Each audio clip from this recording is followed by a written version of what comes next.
So what's your biggest or most recent epiphany about architecture? Well, when I started, architecture was really very simple. And in fact, if you heard the word architecture, what they were talking about was the design of the chip. Software architecture as a discipline really wasn't talked about in that context because it was very simple. You had a mainframe, and you had something where things were persisted, and it wasn't really a database at that point. It was still something else. And so architecture was very simple. And I think one of the things that I've noticed is every time we get a tool, whether it be a new development tool or a new architectural paradigm, everything needs to be that.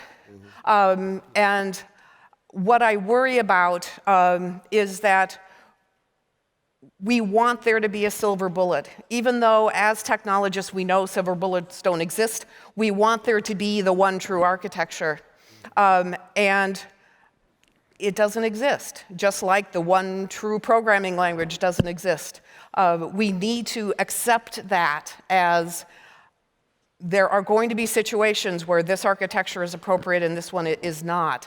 And we all want that. We all want to know that we understand the problems that we're facing and that we know specifically how to deal with it. And our systems are just becoming more complex.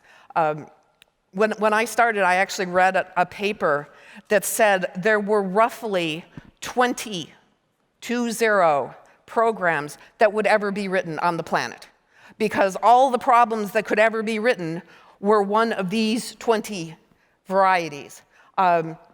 Clearly that's silly now to even conceive that you could put a number on the different kinds of programs, different kinds of algorithms, the way you might combine them. But that was what they believed at that time. And we are living now with an architectural complexity that is such we have to accept that sometimes we're going to have to dive into something that looks completely different than what we're used to, which to me is exciting because I get bored very easily.